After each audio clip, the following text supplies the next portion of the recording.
Comment est-ce que j'ai appris à coder? Il y a plein de gens sur internet qui quotidiennement essaient d'apprendre à coder. Mais ils savent pas où commencer, ils savent pas comment commencer. Moi, j'ai envie de vous partager ma petite expérience. Je ne suis pas un exemple, j'ai un peu de facilité, je suis pas quelqu'un de standard et à vous de juger mon histoire par rapport à votre histoire. Tout commence à 9 ans, quand j'ai commencé à jouer à Minecraft.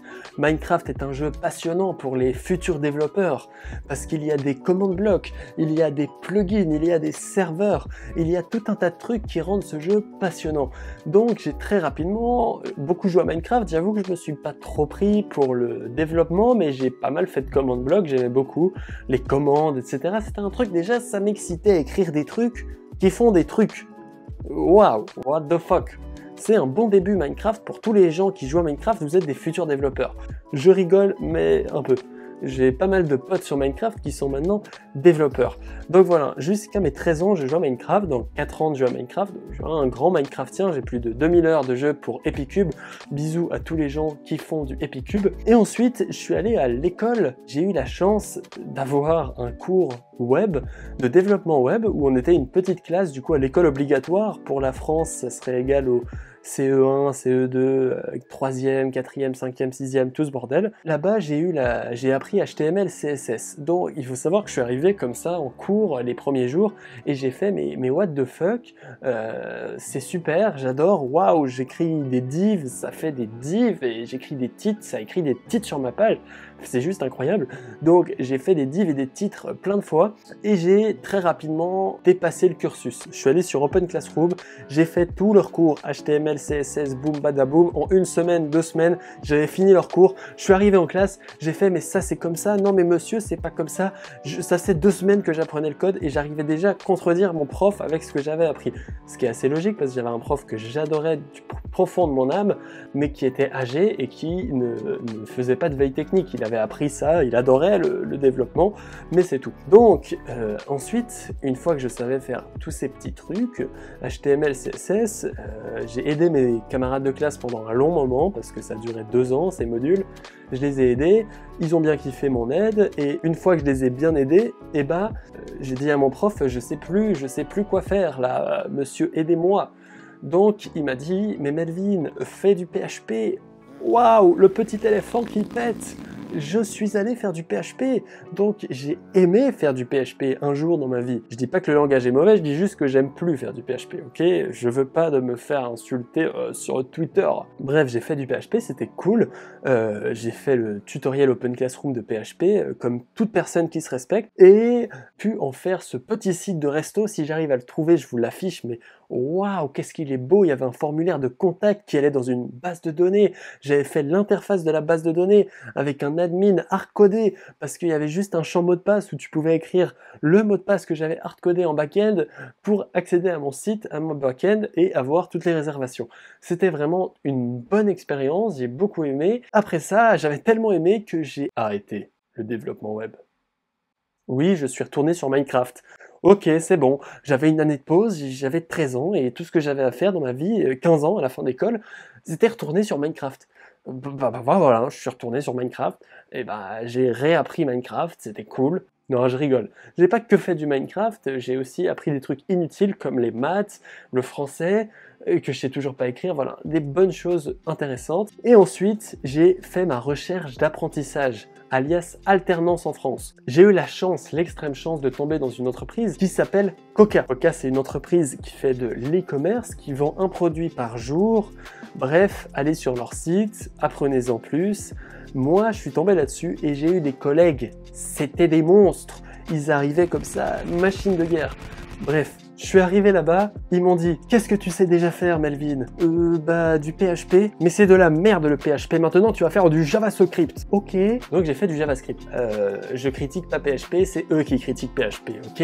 C'est pas mes paroles, c'est leurs paroles. Laissez-moi tranquille. J'ai fait du JavaScript et en JavaScript, j'ai fait ma première app. Waouh, guess the number. Tu écris un nombre et je te dis si c'est plus grand ou plus petit. Tu peux voir cette application sur ton écran, je le mettrai l'URL dans la description. Bref, c'était super. Guess the number. je vous conseille de faire cette même application, c'était génial. Maintenant, je savais faire du JavaScript, enfin un peu, et du coup, je suis parti faire du Vue.js, parce que mon maître d'apprentissage a dit « Vue.js, c'est plus facile que React, alors apprends Vue.js ». J'ai fait cette app en Vue.js, c'est tout simplement une copie de Google Slide fait avec les pieds, sans designer et en crachant sur tout ce qui existe. Ça ressemblait à ça, tu pouvais ajouter des notes, boum, boum, boum. Bref, quand tu fais tout ça, le grand avantage, c'est que je montrais mon code à tous mes collègues, ce qui m'a donné un peu d'aura, j'ai appris à parler, quoi, pendant les rétros. Pour ceux qui font du Scrum, ils comprennent, sinon tu apprendras.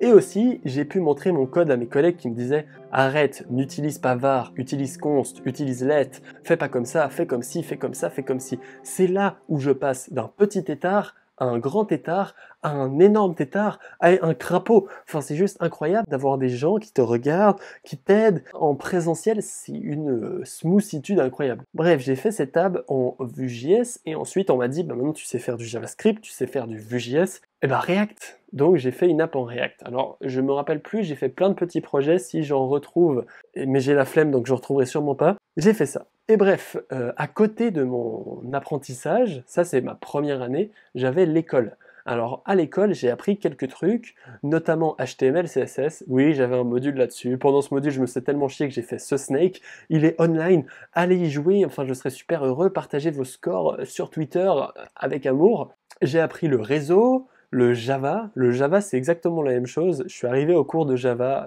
à l'école et il expliquait comme une grosse merde. J'ai tapé sur Internet et j'ai cherché Java. Je suis tombé sur le tutoriel Open Classroom.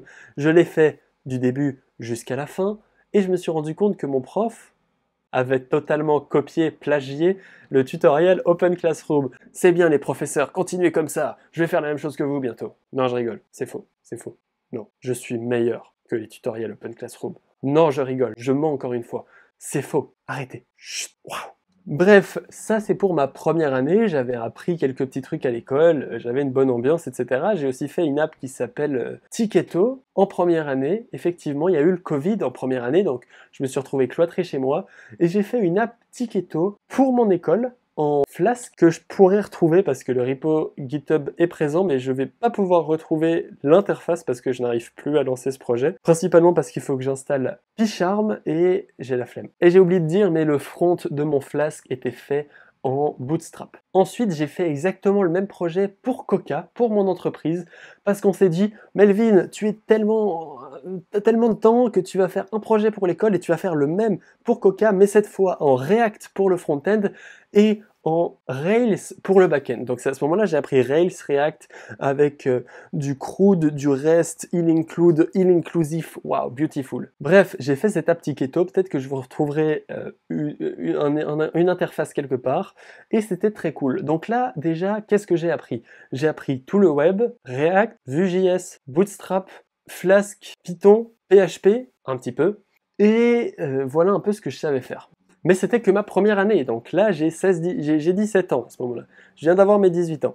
À mes 19 ans, j'ai appris à travailler en entreprise avec Jira, toute la merde entreprise développeur. C'est-à-dire j'ai fait des tickets pour mon entreprise en React et en Ruby. Et c'était très cool, c'était très cool. J'aimais bien faire les tickets, c'était cool, je travaillais sur des features qui arrivaient en prod, qui arrivaient vers nos utilisateurs, c'est souvent le but de beaucoup de gens. Ensuite, je suis passé à de l'Android, parce que cette entreprise, Coca, fait une app iOS, une app Android et une app web. Donc j'avais déjà fait le web, j'avais déjà fait le back-end, et maintenant c'était le moment de faire une app Android iOS. Bref, j'ai commencé par l'Android, j'ai fait ça un petit peu, c'est bien, mais sur macOS c'est pas super. Et ensuite je suis passé sur de l'iOS, là j'ai préféré, mais Xcode c'est vraiment une app de merde faite par des merdes, même si j'adore Apple, mais c'est un truc démentiel avec ces putains de MacBook que j'ai ici. Et bah c'est nul, ça pue. Acheter des M2 et faites de l'iOS sur M2, je suis pressé de m'acheter mon M2, ce sera super, peut-être que ça sera plus cool, mais là sur un MacBook c'est vraiment mauvais. Bref, j'ai fait cet Android et iOS pour ma 3e année, voilà un peu tout ce que j'ai fait. Là j'ai beaucoup appris sur un peu les bonnes pratiques, adopter ma vision. C'est aussi en ce même temps que j'ai rejoint le Discord Coding Lab de Néolectron principalement, où j'ai pu discuter, débattre, me battre, coup de coude. Par rapport au langage, ce qui est vraiment la passion d'un développeur, hein, se battre, mais quelle passion! Se battre pour son langage favori! Et maintenant, pour apprendre encore plus, je crée du contenu comme cette vidéo, comme la vidéo qui arrivera demain, comme la vidéo qui arrivera bientôt. Je crée du contenu sur Twitter où je partage mon savoir que j'ai durement acquis. Et d'ailleurs, où je partage le meilleur contenu, c'est dans ma newsletter où tu retrouveras des histoires sur ma vie de développeur, mes news, ainsi que du contenu exclusif uniquement pour ma newsletter. On se retrouve dans ma description. Et maintenant, je te relaisse avec mon moi du passé. Et c'est aussi un moyen d'apprendre. Depuis que je partage du contenu, je passe beaucoup de temps à apprendre, beaucoup de temps à créer, beaucoup de temps à discuter, à partager, à discuter avec vous. Et ça me fait très plaisir. Merci à vous d'être là. J'espère que mon parcours vous aura aidé, inspiré. Croyez en vous, ayez confiance en vous. Et cette vidéo est avant tout une histoire de comment j'ai commencé à développer. Dans la suite, je ne l'ai pas trop développé. Ça, ce sera pour une prochaine fois peut-être. Faut pas le voir comme un conseil, mais vraiment comme mon histoire. Et c'est pas du tout le chemin à faire ou quoi que ce soit comme ça. On se retrouve bientôt. Abonne-toi. Ici, ici, ici. Ciao, ciao.